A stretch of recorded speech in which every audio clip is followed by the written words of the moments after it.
Capítulo 8. Calidez. Esa noche, Idris volvió a la habitación que consideraba su jaula de oro, aquella que le producía una sensación de familiaridad cuando observaba la vista de Edred desde la ventana. Se le asignaron 2 guardias. Uno de ellos era quien debía haberla registrado antes de encerrarla en la celda. Su nombre era John. El rey consideró que ese era castigo suficiente para aquel guardia que cometió semejante idiotez.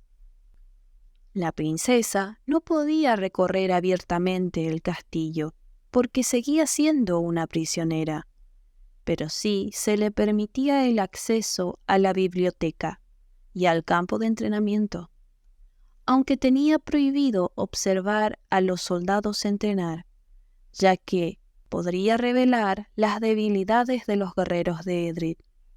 Su Majestad le permitió a la joven continuar con su adiestramiento en un espacio apropiado para ello.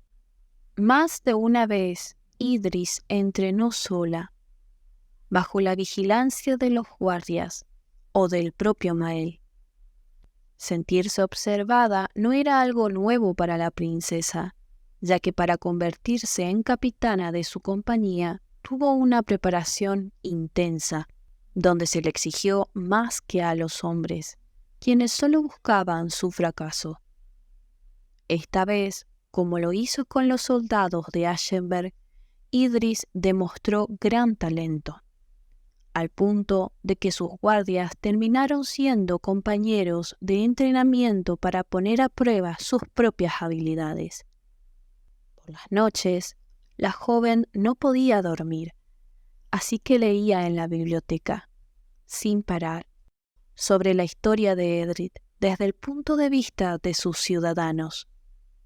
Así comprendió que la dureza de este pueblo se debía a la necesidad de sobrevivir en tierras áridas, no propicias para el alimento, lo que obligaba el racionamiento de recursos, teniendo únicamente como medio de subsistencia la guerra en sí misma, ya que la nación de Edred era conocida por sus mercenarios, guerreros capaces de destruir todo a su paso, por el precio indicado. La princesa se preguntó cientos de veces por qué Ashenberg era una tierra próspera, mientras que el resto de Firan no lo era. El pueblo de Edred también lo cuestionó en su literatura, pero siempre llegaban a un punto donde la fábula o mitología se mezclaban con la historia. Existían 2 respuestas. La primera era que la diosa Bridget bendijo únicamente una tierra y las otras no. También estaba la versión de que los dragones destruyeron todo a su paso. Ello hizo que la humanidad uniera las tribus de Firan para asesinar a las bestias, antes de que devastaran el último territorio fructífero del planeta, dividiendo nuevamente a las tribus, ya que no llegaron a un acuerdo en cuanto a la repartición del territorio. Entre los libros, Idris dormía, despertándose en el abrigo de una manta, que la princesa creía que provenía de su guardia, y ello era la razón por la cual se estaba encariñando con John.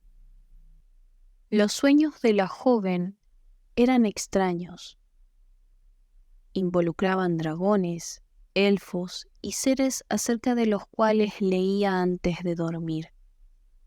Aunque sus sueños siempre terminaban de la misma manera para Idris, alguien llamando su nombre, y cuando intentaba voltearse para verlo, la princesa se despertaba.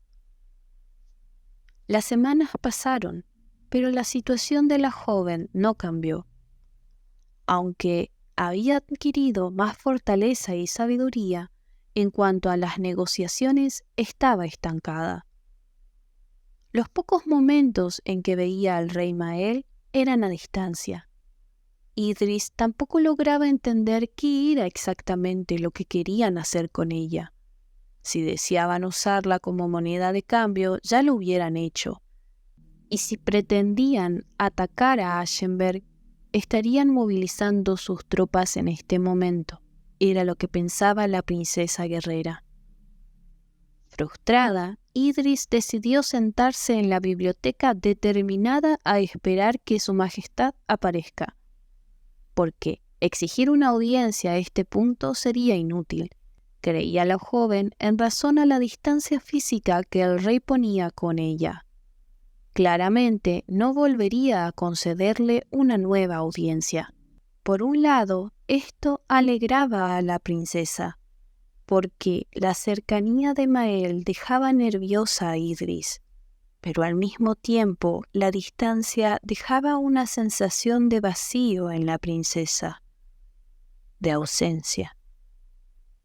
Así, la joven estuvo varios días, esperando a que Mael viniera, hasta que finalmente se dispuso a jugar un juego de mesa con John para distraerse, donde el castigo por perder era tomar una buena medida de alcohol. Idris era buena para el juego, su guardia no, ya que terminó inconsciente en uno de los sillones a su lado, mientras la princesa continuó bebiendo, admirando el fuego. En ese momento, apreció el hecho de no tener que preocuparse que alguien la matara, porque nadie ganaría algo con ello. Se sentía relajada. Era casi la hora del amanecer, pensó la princesa, ya que había comenzado a percibir el horario sin la necesidad de la luz del sol. Se estaba acostumbrando a vivir en ese castillo sin ventanas. La joven no escuchó la puerta abrirse o a alguien acercarse, pero sí sintió calidez. Cuando abrió los ojos, que había cerrado por la sensación de relajación, vio la oscura mirada del rey, quien estaba colocando una manta sobre ella.